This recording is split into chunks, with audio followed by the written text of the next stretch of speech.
Hey, so here's the big question. Is your family thinking about getting a dog? And more importantly, if you are going to get a dog, have you had the conversations about what that would look like for your family? Owning a dog is absolutely like this amazing, wonderful journey. At the same time, there's a lot of commitment. It's not something you do for a week or a couple weeks or even a couple months. It's something for life. And we're going to talk about that with someone today she's on the front lines of all that, right? Because she's seen what it looks like and she knows what the reasons why sometimes families make a commitment to getting a dog and then they don't keep the commitment. So we're going to talk about what that looks like today on the show. You're going to want to stick around. We're going to talk about what are the conversations that you should be having with your family before you get that dog. So, hi, my name is Cheryl Bassett, and I am founder of Unstoppable Connections, international bestseller, and I am the creator of the award-winning Unstoppable Family Meeting Toolkit. I am also the host for your show today, Kitchen Table Conversations, and as part of the Edge Network. So, my family went through our journey, and during that, we came out with 4 gifts. And those 4 gifts are to create an unshakable, unbreakable foundation that has to do with all these conversations that we're bringing forth in the show. But how does that happen, right? So if you want to learn more about the 4 gifts and how you can implement those into your dynamics of your family, you can go to unstoppableconnections.com. If you would like to be on the show or you have an idea for the show, you can reach out to me and we can connect at kitchentableconversations.com. So I want to set the intention for this show. I do this for every show. I think it's really, really important that we do that. But this show is designed to create the topics around the fun stuff to the tough stuff and everything in between. It's designed to ignite a conversation and to strengthen our families and to create a positive ripple out in the world. So it's with that intent, and we really harness the power of the 4th gift that I share, which is the gift of love, which is how we unwrap that is to celebrate ourselves and others. And so it's with that intent that we go through every show with an open heart, an open mind, and a true celebration of the person who's given of their time and energy to be with us today and to share their passion. And today for us, that is Megan Niehaus. And she is, I'm going to read a little bit of her bio here so you get to know her a little bit before I bring her on. But she is the outreach coordinator for the Animal Friends Humane Society. She oversees roughly 300 volunteers, media, and adoption events each year. I would tell you that she loves animals, but that would make me Captain Obvious. But she is a huge animal lover. Her boyfriend and her right now currently don't have a dog. They do have a dwarf hamster named Brittany. But the reason they don't have a dog right now is because it just doesn't really fit into their lifestyle. And so she's given that consideration, but she also gets her fill of dogs, obviously, because she works at a shelter. So she's getting her needs met that way. But she understands why it's important to consider all things when you're making the commitment of getting that new best friend. She's a true warrior for animals. So let me bring onto the screen now so you can all meet her. Welcome, Megan. Hi. And look, yay! And Rascal. You have to have a dog. So tell me again your dog's name. Rascal. It is Rascal. Oh, I thought you just called him a rascal. No, that's literally his name. He is, though. He is a rascal. So my dog is not a lap dog. So is a shelter dog. She is, but she's not a lap dog. So she thinks sometimes that she is. But definitely, So I know Rascal's been in your family for a long time, and so you don't have one at where you live now. You're at your parents' home. Yes, I am today. Okay. I don't have one of my own, but I do have Rascal to come and get my love out when I need somebody to just snuggle with. But Rascal's been in the family for about 14 years, so he's an old man. He's an old man. He is. So like lift him up just a little bit more so we can see his face because he's so cute. Oh. Yes, thank you. Sure. Yeah, it's such. Anybody who has dogs or love, they're just such pure energy. That pure energy that we all love. So yeah, it's great, but it is a commitment, and that's what definitely we're talking about today, right? Yeah. So tell me a little bit about how you kind of got started and what you're doing, and sort of what that looks like for you when you walk through the door of the shelter in the mornings. Yeah. So. Like you said, I've always had a love for animals. So I started volunteering with the shelter about probably like 4 or 5 years ago.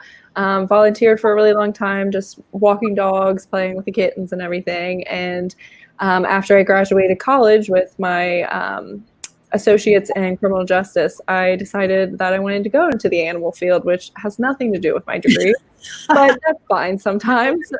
So I applied to the shelter. I became a kennel tech for about a year. And then the position I'm in now, which is the outreach coordinator, opened up, and I was so in love with it as a volunteer that I wanted to do it myself. So now I oversee about 300 volunteers. I oversee all of our events that we do at the shelter. So all of our Petmobile events is what we call them. The Petmobile is a 26-foot RV that I get the pleasure of driving, and carting all the animals around in. So my day-to-day is usually responding to emails, answering all of the different event requests, because we are one of the few shelters that has a vehicle like the Petmobile. So we get a lot of requests to come out to everything, and overseeing all my volunteers, making sure that we're up to date on our media, going to TV and radio, and making sure that all my volunteers are happy and healthy. That's great. That's great. And of course, you get to take your friends along sometimes, right? I do. I get to take dogs along with me everywhere. So it's a great job. I've never thought that I would get the chance to be surrounded by animals every day. Now, I think, and might have missed this in your little bio, but you're also going to become a foster parent to kittens. Yes, I am. So we're super excited. We're about to come into kitten season, which is when all the cats start mating and we all get those unwanted litters of kittens and everything. And they lose mom somehow and they're momless. So we need somebody to take care of them. So me and my boyfriend are becoming foster parents for kittens this season. He's not as excited as I am because he's not much of a cat guy, but I'm super thrilled. And yes, he will. Yeah. So I just want to, I'm going to make this distinction, right? Because obviously we could also have the 5 conversations before you get the cat, but there's such a huge difference, because I have a dog and 3 cats, right? Definitely. Huge difference in the time commitment, in the amount of attention, the requirements that are needed by a dog. So can you talk to me about, so let's say a family is thinking, let's get a dog, and they sit down with the family. What do you think, what does that conversation, what's one of the first, with a couple things they really need to think about before they take that endeavor on? So I feel like you need to decide what kind of dog is best for you. Are you an active family that loves to go hiking and running and all of that? Or are you couch potatoes and you like to hang out at home and you don't like to really go out very much? You need to pick out the age of the dog. Are you going to get a puppy? Are you going to get an adult, a senior? What works best? What's going to fit into your family the best? So you need to make sure you're ready for that, and you got to make sure that you're ready for all of the responsibility that comes with an animal. Taking it out, potty training it to do other things like not eat your garbage or sit up the couch. You need to make sure you train for all of those things that we don't usually think about when we're getting a dog, because we think that we are going to get that cuddly, cute little dog. He's going to be perfect, but he comes with his training and needs just like a kid. Yeah. And shakes. Well, so I have a friend right now who just got a dog. She sort of inherited it. It's adorable, absolutely adorable, but it is a puppy. And there is a big difference. Would you not agree? At least I found, we've gotten puppies and we've gotten dogs that are a little bit older. I definitely have gravitated to, and I love going to the shelter to find a dog, by the way. That's my dog's from the shelter right now. But I look for the one that's sort of calm during all the chaos, but also a little bit, older, not old, but older. Yeah. So when you get an older dog, they already have their personality. A lot of times they come trained. So a lot of our dogs at the shelter come as strays. So sometimes they already know tricks and they already are potty trained and they already know not to counter surf. So they're good dogs already that maybe are crate trained that we just don't know it because they're in a shelter. Okay, wait a minute. I'm going to go back a second. Counter surf, is that? So we call it counter surfing. It's when they put their paws up on the counter and they try to go after everything that's up there. A lot of hounds are known for it. They'll counter surf is what we call it. So yeah, a lot of people don't know what that means, I guess. That's a technical thing, right? Yes, definitely. Comes with the territory. Yeah. Yeah, I had not heard that. So sometimes you get a dog that is an adult. I know I have plenty of dogs at the shelter that are all around good dogs, potty trained. They have to be the first dogs that go out every morning because they're ready to hit that door, ready to hit the ground running. So you have to make sure that you maybe pick out a dog that, if you're not ready to do all the training, that maybe already comes trained. And I feel like I've also seen websites, and maybe you just too, but like I've definitely done the thing, like they allow you to go through a questionnaire of what kind of dog you would like. Yeah. Are you an active, like you were talking about, are you an active family? How much time can you spend? How much time can you spend grooming them? Whatever that is. Definitely. And then they kind of tell you which ones are really good fit for you. It picks out breeds for you that maybe you should look for. And sometimes when you're coming to a shelter, it's hard to have a breed in mind that you're going to set your heart on and get from a shelter, because they don't have the purebred dogs. But you might be able to, if you're going for a lab mix might be good for you, because it still has the good lab qualities. It's just not the full lab. Right. So, and I sometimes think the mixed ones, they seem to have less health issues, isn't it? Yeah, because they get like all of the good parts of whatever they're mixed with. So German Shepherds are usually known for their hip issues. Maybe if you get a German Shepherd mix, he has less likely to get all of those hip problems because he's got other breeds in him that don't have those issues. Yeah.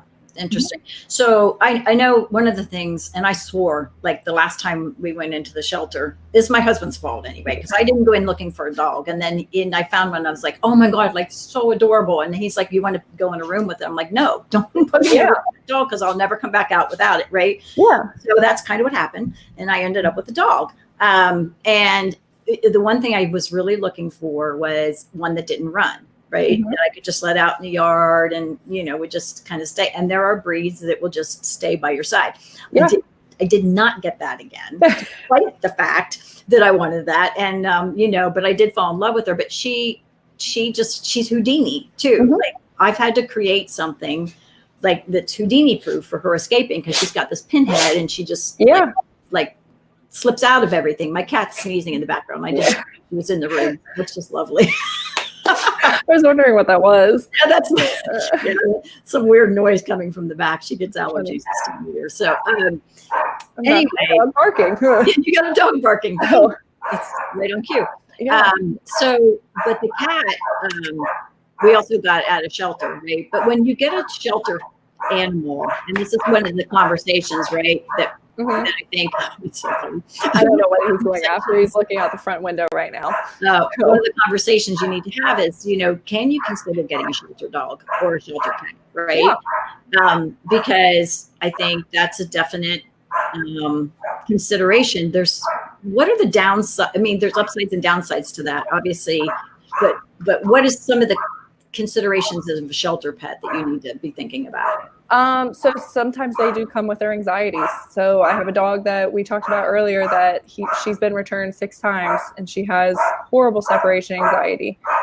So they are anxious, and they don't understand how they got dumped into this random spot in their life, and why their family might have abandoned them or not came and looked for them. So you have to take on whatever they have, all their issues that they may come. So some dogs don't like other dogs, or they don't get along with cats. So if you have cats, you have to make sure that they're going to get along together before you take on somebody that does.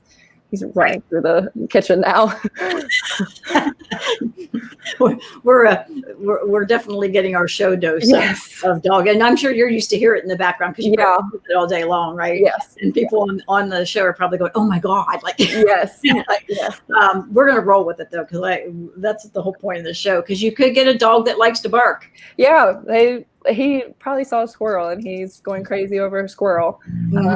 So yeah, you gotta roll with them, and you gotta make sure that you don't give up on them before you give them enough of a chance. So a lot of people will get a dog home, they'll give it a week, he's not potty trained, they're going to return him.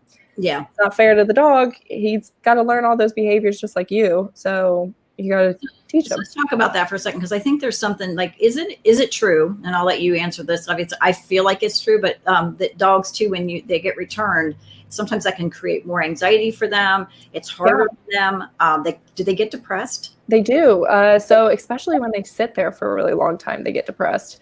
But you'll see dogs that get returned, or they've lived their life with a family for 8 years and they surrendered him because he growled at somebody and they weren't expecting it, so they surrendered him to us.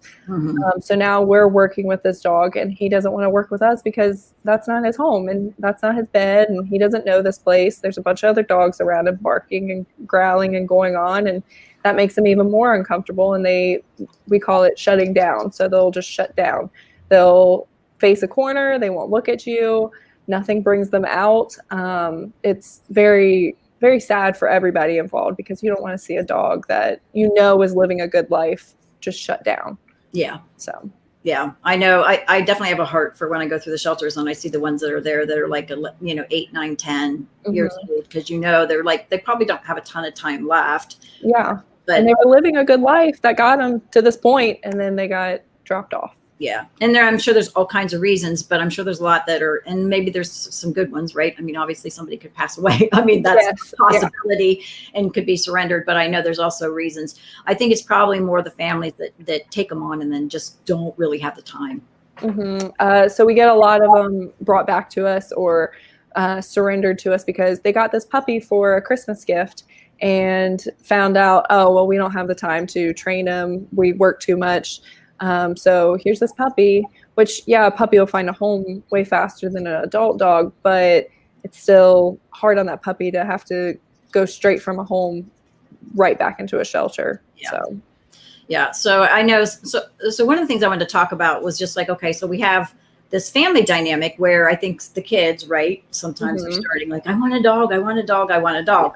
And then 2 weeks after the dog comes, like, they're not really excited about the dog anymore. Yeah. So, you can't let your kids always make the big decision like that, because they're not thinking about all the training and everything that goes into it. They want a dog. Their friends have a dog. They want one too. So you have to make sure that everybody is ready in the family, that everybody understands the responsibility that comes with the dog and the potty training and the making sure that he's not left alone in a crate all day, and all of the training that goes along with it. You got to make sure that everybody's prepared for it. Yeah. So having those conversations, I'm just telling you, families, when you're having those conversations, like, who's going to walk the dog? What's the schedule look like? Who's going to feed the dog?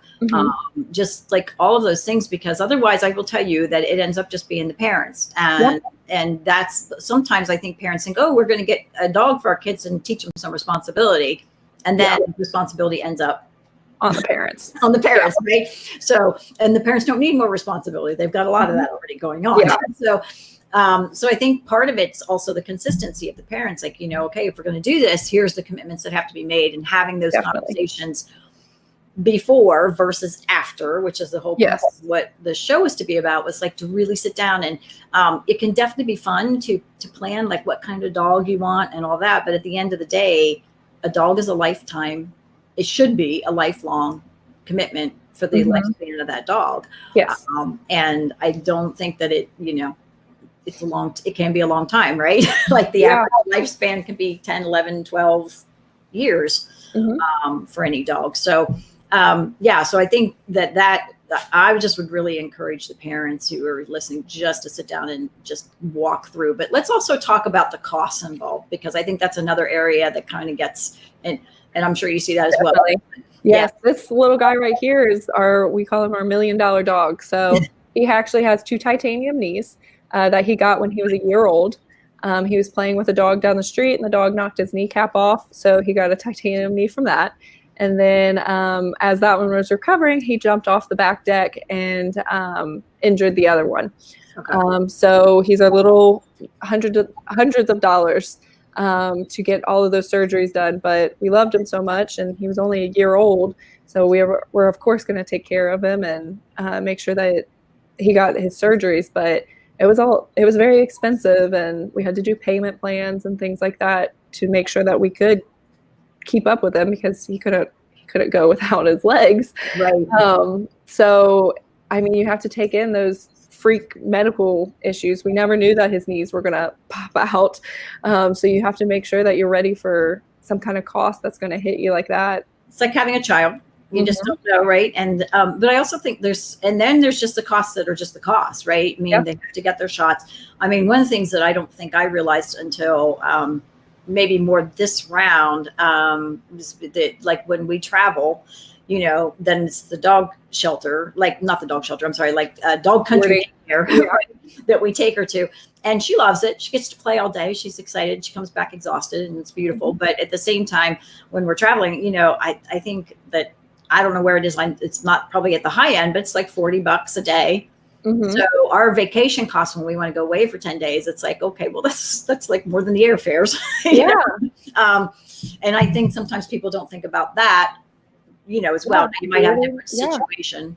But so some people, we work with a resort called Red Dog. So they do daycare programs. So for people that work all day long and they can't go home and let their dogs out, there are daycare programs that you can look into that will take on your dog for the day. But they're not cheap, unfortunately, because it is a high demand for people needing somebody to go let their dog out or to drop their dog off for the day. So it is hard to put all of that cost into it as well. Yeah. And a lot of people, when they do adoptions, I talk to them about the cost of a dog, and they don't realize just the cost of food or the cost of just regular vetting. They have to get rabies vaccines every year. They have to get just regular booster vaccines like we do. And they offer flu vaccines and Bordetella, and you have to heartworm test your dog. You have to give them treatments for heartworm and flea and tick preventatives. And a lot of people don't think of those before they get the dog. And unfortunately, their dog doesn't get them then. And they're very important things that they need. Well, and I know that with the daycare centers, the dog daycare centers, you can't put your dog in there without. You're not going to do that. You can't even have that as an option, right? If you're not up to date on all of that. A lot of boarding places won't take you, or pet sitters will, if you drop your pet off at like a pet sitter or something like that, they're going to require you to have all of that vetting as well. And it's not a regular vaccine you can get at Tractor Supply and administer it yourself. But you do need to make sure you factor in that $20 a year for just the regular vaccine and a rabies vaccine from a vet. Dogs in the state of Ohio must have a Ohio county license. So that's another $20 at the beginning of the year that you have to get them every year. A lot of people don't realize they have to have them every year. But it's very important, especially in the state of Ohio where it's required. Yeah, being a dog owner is a big responsibility, and that's so obviously we want people to adopt dogs, especially at the shelter, right? And we want them to have dogs because they're like an amazing, interaction and friend to have and whatever. So there's like it's so rewarding, but at the same time, there's a lot that goes with it too. Definitely. And I can't imagine not having my dog. I mean, love her, and like if I had a fenced in, and that's another thing, you like the fenced in yard. Really need to get that if you especially with her because she runs. But she does get out quite a bit. But that social interaction and all those things, right, that they need. Of course, some dogs don't do well with it, but most dogs prefer to be out, at the dog parks and getting that interaction as well, or taking walks. So all of that's a commitment. Real quick, because I want to. One thing I just want to jump back to is I love shelter animals. I wouldn't say that every animal I've ever had has been a shelter animal. It doesn't always happen that way. But when I can, because they have a history and you don't know what that history is. And if you really are looking for a certain breed, there's some breeds you're not going to probably typically find at a shelter. I sort of feel like I got lucky because Appy that I have now, she's a Catahoula, and it's an unusual breed to find. Well, just in this area anyway, let alone at the shelter. But she was a runner, hence the reason she was at the shelter, right? Because she broke through one of the electric fences. But so let's just talk about, because I know a lot of times then people go, well, I'm going to go to, one of the big, we won't name stores, but some of the big stores. What are some of the things I just think that maybe people need to be aware of that happens sometimes in those stores, and maybe some of the questions they could ask before they get a dog from a breeder maybe, but more so even from these big stores? Yeah, so the biggest thing you need to ask is where it came from. So a lot of these pet stores will get them from breeders, and you don't have to be the best breeder to get a license to breed. So sometimes they are what we call puppy mills. So puppy mills are the worst place in the world. The dogs receive barely any health care for them during a pregnancy. Moms will go through multiple pregnancies in a limited amount of time. They'll see multiple litters from one mom, and that's not fair to mom to have to go through that without any recovery. They'll live in cages. They won't be free roaming. They'll a lot of times be really dirty, and they'll get diseases and be very sick. So to protect yourselves from getting a dog from the puppy mills, because we don't want to continue letting people breed like that, it's best to ask for the breeder's information and do your own research. So a lot of pet stores will provide you the information about the breeder and say, yes, they are a reputable breeder. We get all of our animals from there, but you still need to do that research yourself. So maybe that is doing a driving by their house, maybe calling them and seeing if you could do a walkthrough to see how their animals are kept. And making that decision for yourself. So Rascal came from a breeder, and we went to their house. We got to meet his mom, and we met his dad. We also got to meet the rest of the litters of puppies that she has. They were all living amazing lives. They all had indoor-outdoor runs. They ran between regularly. They got to run out in a big field together. She also bred goats, so they got to hang out with the goats all day. So he came out amazing. He's been extremely healthy and everything, and we love him to death, but we were mostly excited that it was a very good breeder, that she was taking it professionally and trying to continue the breed by breeding more dogs of it. Yeah. And a lot of people will just be breeding for the money. So you need to make sure that you're not going to one of those places. And although those puppies do need homes, we don't want to continue paying it. It's kind of like a catch-22 in some ways. On the other hand, I hear what you're saying, and I think it's really important for people to know those circumstances so that they can do their due diligence. Because it does seem like I know quite a few people who have paid really top dollar, like at those stores. Yeah. Like, really top dollar. And then at the same time, they end up with all kinds of health issues, and they're not healthy.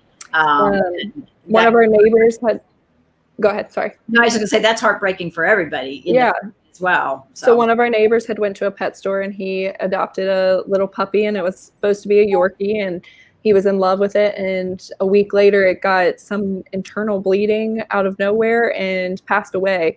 And it was only maybe like 2 months old. So it's extremely hard on the family when you have to go through something like that. And it's not fair to the dogs that have to go through it as well. So, right. Yeah, absolutely. So, well, I feel like we've covered like more than 5 conversations. Yes, obviously. But I think, whether it's the cost, whether it's the commitment, where it's the, just being an awareness of who's going to take what responsibilities in the family and what that looks like. Where does the dog go if you do need to travel, and more importantly, just making the decision that you realize it really is that lifelong commitment, that you're not going to take that animal back because it's hard on them too. So all those conversations are just so important for the family to consider and not get a dog. But I'm going to let you say your dot, which is the drop of thought we want to leave with, because we always do that. And I think it sums it up just like really beautifully in terms of what we've been talking about. So you said it earlier when we were before the show. So what is your dot? So you have to put the dog before yourself. You have to think about the dog's needs before your own. Yeah. So it has to be more about what the dog's really best for them than just desire to have one and think it's fun and whatever. So So the dog's needs, the dog's well-being has to be your first and foremost thought. Yeah. Perfect. Very good. So Megan, thank you so much for coming on the show today. I feel like families will go into, making better decisions about this and not taking it lightly. Like, just, ooh, it sounds fun. No, it is fun, but there's a lot to it. So thank you for having me. This was great. And I hope that families do take it into consideration a lot more now. Yeah. Thank you. And Rascal, right? Yes, Rascal. Thank you, Rascal, Bye. for your participation, for barking so we could show what that looks like too. Taking care of them squirrels. Yeah. So it's perfect, right? So my dot, and I close every show with this, is just that in a world where we can be anything, be kind. So thank you. And we'll see all of you again soon. Thank you.